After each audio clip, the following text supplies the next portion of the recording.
Hello, everyone, and good evening. Welcome to Reality Hour. I'm your host, Adam Samuel, back for another season of American Idol. It is season 23. So, joining me is my co-host, Eric. How you doing today, Eric? I am hanging in there. That's how I'll put it. And we also have the legendary Grace. How you doing today, Grace? I'm living the dream. I mean, it's Mardi Gras today. We got to live it up. Also, happy that American Idol is back. I'm still kind of recovering from the tragedy that was Dancing with the Stars last season, but I am looking forward to Idol this season. And I honestly was not going to watch this post Oscars preview, but Eric wanted to talk about it, so here we are. My guess is these auditions will be repeated on the actual premiere as well, and so they'll just shorten the next episode of Reality Hour. So, bonus. Yeah, season 23, which is kind of wild. I'm surprised it made it this far. Idol can drink now. But yeah, we have a new judge. We have a new kind of dynamic, I guess, on the panel. What are you guys' thoughts on the general kind of panel and vibe of the new season now that we've watched these three auditions? Okay, so my thoughts, first of all, I'm going to hold complete judgment on Carrie until we get to the live shows because a good editing team could make anyone look like a good judge. I mean, remember season 10 when we all thought Steven Tyler and J-Lo were great? And then they weren't. And season 2 of X Factor, which their editing team sucked, they made Britney Spears look like a good judge. And she was completely useless. What about you, Eric? Um, so I have lots of thoughts, and I'm going to try to separate my thoughts on Carrie as a person from Carrie as a judge. That's the first thing I have to do, because of Carrie's performance at the inauguration and all the behind the scenes stories I've heard about her being a bad person. I'm just gonna separate that from my thoughts on her as a judge. I appreciated very much that Carrie did not make it about herself during these three auditions by interrupting the singers. The part where she waited to applaud until she was certain that the third contestant was done indicated to me that it was intentional on her part to not be interrupting. And because of that, she's a step up from Katie as a judge. Um, I mean, she hasn't provided any actionable feedback to any of the contestants yet. But honestly, the best I can hope for from an idol judge at this point is for him to fucking zip it when the contestant is singing. So, as long as she does that, and it's not gonna ignore her, she's an improvement. So you don't miss Katie either, is what you're saying. I'm just annoyed we still have the other two. That's where I'm at. The last 7 years of this show have basically been the Katy Perry show. Now the fact that it was mentioned, now first of all, it was mentioned on the show. Carrie might be new to the judging panel. She has been part of American Idol's identity for 20 years now, which makes me feel really old because I watched her win the show when I was 10 years old. Oh my god, I'm so old. But yeah, and I love this idea because I mean, this is kind of a student becomes the master type of thing, but also like Eric, that illustrates your point. Carrie is from an era where American Idol was actually about the contestants. It's not anymore. It hasn't been for a while. I blame the voice 100%. Um and hopefully we're not going to get back to American Idol being about the contestants. It's never going to happen. On paper, Carrie Underwood sounds like kind of a perfect pick. She's from an older version of Idol. It was from that era of Idol when the show kind of had, I don't want to say teeth, but it was willing to tell the truth. And I feel like I watched the show and I watched these three performances, and not to say that any of them were bad or good or to kind of single anyone out, but for me, it just felt like more of the same. I feel like I've kind of seen this already. I've seen the runs of each of these contestants. What I think is happening is I think the show's kind of turning into America's Got Talent for me. It's just kind of, especially on the ABC era, where it's kind of just the same thing every time. I feel like I look at a contestant and I hear them sing and I'm like, you're pretty good, but you're not gonna win, you know? And that's a bummer because I feel like there is some good talent, and I feel like the show is just kind of the same. And these three performances kind of reminded me of everything that I've been disliking about the show. Constant standing ovations, really fake like one-liners at the end of auditions that feel kind of rehearsed. It feels rehearsed and fake, but The I show, still this is the 23rd season. Like, if we've probably seen everything we're going to, probably before the show even went to ABC, we saw everything we were going to see. I thought honestly the three contestants they previewed, all three of them would be better winners of the show than 5 out of the 7 people who won in the past couple seasons. I mean, yeah, I was impressed with. Granted, low bar, but still. let's talk these contestants. We got three people to talk about. Let's kind of let's get into it. Who do we have first, Eric? Okay, I think we'll start with Sunny. Who sounded nice, but was clearly the weakest of the 3 preview auditions that were shown. I will say I did find it funny that Lionel was able to shut up when someone singing his song, but in the other 2 auditions he couldn't stop himself from interrupting, and so that was my thought on Sunny.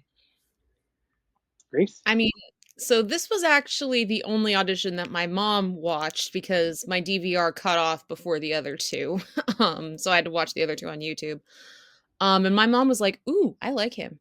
I mean, this was your typical white guy with a guitar audition, which the only thing that made him different than the others is that he's English. That was really it. But I did like him. But standing ovations from Lionel mean very little if they mean anything at all. They mean nothing. It Meaningless. was easy like a Sunday morning, and yeah, that's about it. I thought Sunny was good. I agree. I think of these three, if I was to rank them, he would be number three. I also found it Yeah. kind of telling that both of the other contestants got standing ovations from all three, and this guy only got one from Lionel, and I was like, "Ooh, I'm sorry," because It was the if first you audition of the season. The judges are just getting warmed up at that point. regardless, seemed like a nice guy, got a nice voice. I think his accent carried 50% of his audition.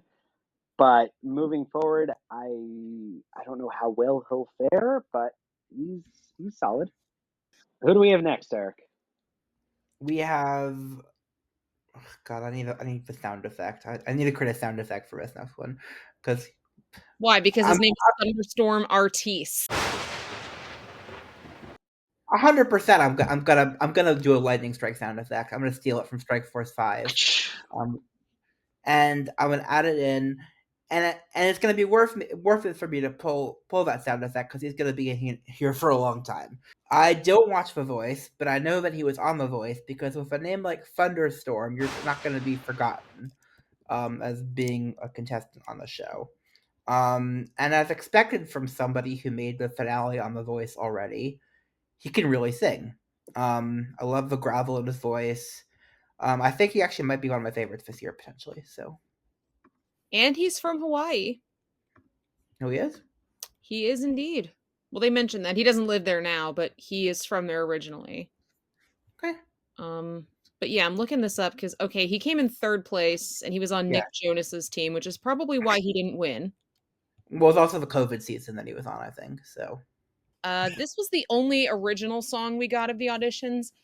At first, I did like it. When he kind of got more into it, he kind of lost me. He like when he started like strumming that guitar really hard and it was really out of tune. I'm like, oh my god, dude, tune your guitars before you go in.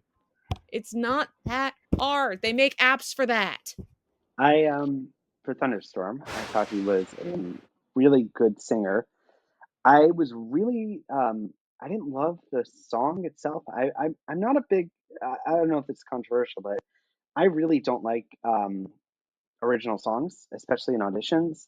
I feel like that first impression, I feel like of all the original songs that I've heard in auditions over all these seasons, I would say maybe 3 are like real winners.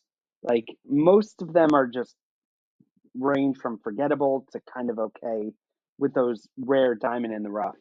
But for Thunderstorm, I feel I kind of wish she had done an original song. I feel like for me, especially in the auditions, like that song choice is so important because if it's a song you know, if it's a song you like, you go, oh, I like that song, but you don't kind of have that.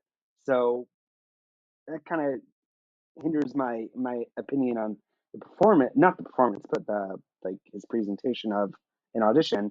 But good singer. I would be excited to hear what he does next.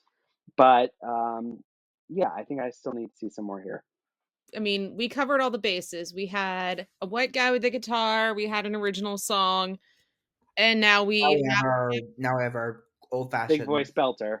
yes, Yep. and we probably should have had a girl on this episode because it's I mean, not only is American Idol a man's show, but it is a man's world. Tis. Abby won last year. Abby Carter!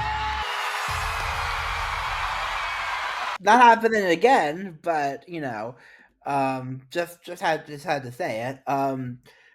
Amanda had a great voice. I think she didn't truly overdo it with the runs, and the ones that she did were very well executed, as far as I could tell. Yes. The one thing is she needs to pick a lot more current song choices going forward, because this song was so old fashioned that there's no way she's going to succeed in the real world with a song like this. And granted, I'm going to interrupt myself right now. I know nobody from this show is going to truly succeed in the real world again, but I can. Damn, Eric, slam that door. He's not wrong. This is also one of those songs that I'm verging on being allergic to because I've heard it so many damn times on this show. Yeah, the best version of this was Joshua in season. Oh my God. I was thinking 11? Carice Eden, who was the first winner of the Australian version of The Voice. This song was her audition. I was thinking Louisa, but whatever. Louisa is our queen.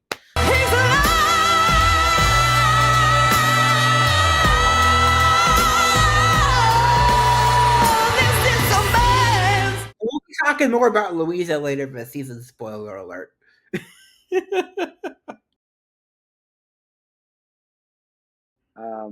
But yeah, Amanda's good, but I struggle to kind of get enthusiastically excited about her because I've seen the show so many times, and I know that even should she make the live shows, she would not be long for the competition. Beautiful, a belty, great voice it does not carry as much weight as you would think on paper. At most, in like a miracle scenario, this would be a fifth placer, but in reality, like if she makes it to the top 24, she probably gets cut like in one of those early cuts from like 14 to. She is going to make the live shows, I'm pretty sure. I think on that note, we can wrap it up. Okay. And I'm going to say I'm Eric. That's Adam. That's Grace. We'll see you all next week for the real premiere. And good to be back. Bye, everyone.